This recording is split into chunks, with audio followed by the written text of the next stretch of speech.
Premier League Team of the Season. Hey gang, welcome back to the channel of Vamos, and this is the Premier League Team of the Season in my opinion. I will start with 3-5-2 formation, or you can say 3-4-4 because actually we have two wings. Starting from the keeper, and absolutely it was hard to pick David Raya for this, because there are many good options for this position. One of only 4 players to play every minute of 2022-2023 Premier League campaign, Brentford goalkeeper David Raya was a huge part of the Bees earning their highest top-flight finish since 1938. The Spaniard made the most saves in the league, 154, and had the best save percentage, 77%, of any goalkeeper to play at least 5 times across the campaign. In addition to this, according to Opta analyst, by the way, all sources in the description, he conceded almost 6 fewer goals than expected, the 4th best of any goalkeeper. Runners up David De Gea, Alisson, and Nick Pope. All of them were great, especially Alisson, but I will go with Raya. Next to the right back, and it's not possible to choose anyone other than Trippier. He was the only player to play every single game for the Magpies this season. He had a very high number of clearances as right back, with 2 clearances per match and 14 clean sheets for Newcastle with a goal and 7 assists on offensive rules.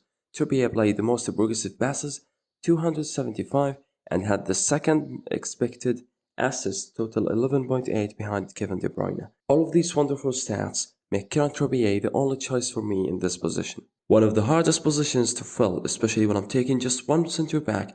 It has been an excellent first season in English football for Manuel Akanji, lifting the Premier League title with Man City and winning the historical treble.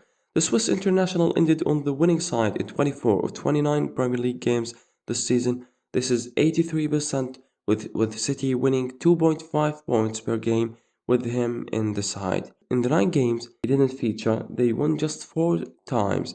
Akanji got 6 clean sheets with 1 clearances per match. Now take this, Akanji is exceptional with the ball and at his feet, completing 93.3% of his passes, the best passing accuracy of any player who have attempted at least 500 this season.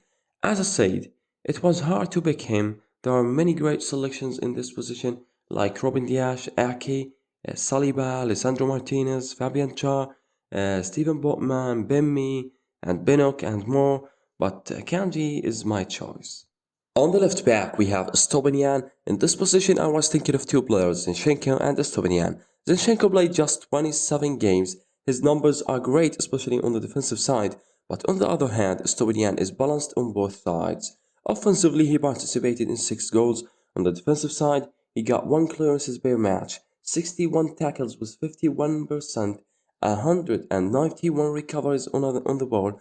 Brighton's qualification for the Europa League is the club's greatest achievement, one of the best men of the Zerbi's squad, so Stobinian is my selection as a left back. The center defender midfielder Rodri has once again been part of successful City side, winning the title in 3 of his 4 campaigns as an integral part of the passing machine in Pep Guardiola's midfield. For a 4th consecutive campaign, he topped the chart for successful passes by a midfielder in Premier League season, completing a career-high 2,717 in this season. Rod is also crucial to City winning position back to start their attacks. The Spaniard won possession of the ball 300 times, second only to Declan Rice in the entire league, while also regaining position a league high 187 times in the midfield third of the pitch. On 50 occasions, he won the ball back. He started a sequence that ended in a shot, second only to Bruno Fernandes' 57, while City converted 11 of those into goals, which was the most of any player.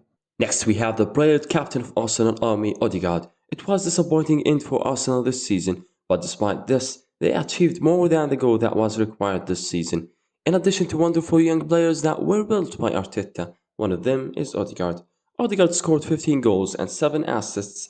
The Norwegian ranked 5th of chance created, 76, 4th for successful passes in the positions, half, 1,017, had the joint most secondary assists, 9, and was the Premier League highest scoring midfielder, 15. That goal tally also meant he became Arsenal's highest scoring midfielder in the Premier League season, since Fabregas also scored 15 in 2009 and 2010. The second cam is absolutely Kevin De Bruyne. De Bruyne started the season with 86 assists, and this season he scored 7 goals with 16 assists to become 4th place all time alongside Frank Lampard with 102 assists and just one behind Wayne Rooney, 103. Undoubtedly, one of the main stories of Kevin De Bruyne's season has been his link up with Erling Haaland. Half of his assists, 8, were for Haaland, the most from one player to another in 2023 Premier League, and the most for Man City do in a season in Premier League history. As I said, I'm using two wings. The first one on right side is Salah. I know this is not the best season for Salah. This is because of the high expectations from Salah. Salah has had an exceptional season in the Premier League, showcasing his incredible skills and consistency.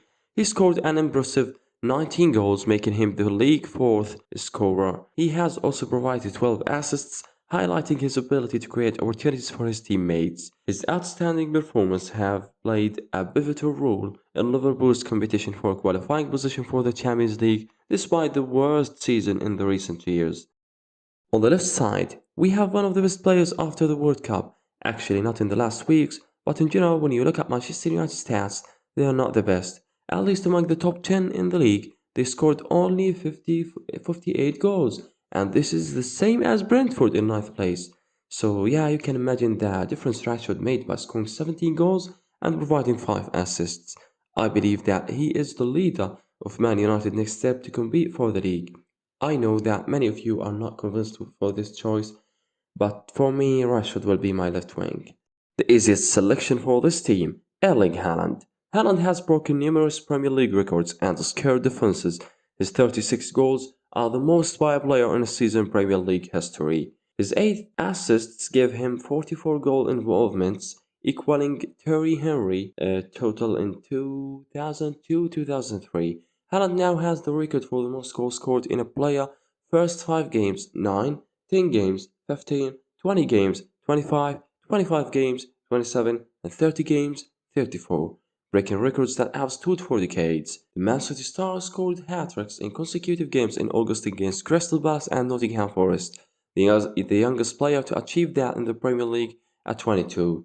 While he scored his third hat-trick against City rivals Man United in just his 8th appearance, 40 games faster than any other player has hit 3 hat-tricks. He ended the campaign with 4 trebles, just one behind the record set by Alan Shearer in 1995-96 with 5 hat-tricks.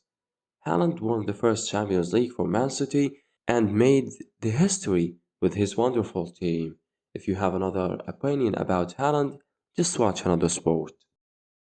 The second striker and last player on the list is Harry Kane. Harry Kane began the season 25 goals behind Wayne Rooney in Premier League scoring charts and 3 behind him in England's all-time scoring list. At the end of the campaign, he toppled him in both lists, now 5 ahead of him in Premier League, 213, and 2 ahead for the Three Lions, 55. This was Kane's second 30-goal Premier League season, and he scored in 26 different games, a joint record alongside Andy Cole in 1993-94, as well as becoming the first player to score 100 away goal, currently 112. He also broke the record for headed goals in a season, 10, and for a second time failed to win Golden Boot when scoring 30 times, also failing to do so in 2017-18 when Mohamed Salah scored 32. The spotlight wasn't on Kane because of what Haaland was doing, but absolutely Kane in the Premier League Team of the Season.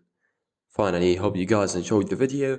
If you did, put a like and any suggestions in the comment section. See you guys in the next video.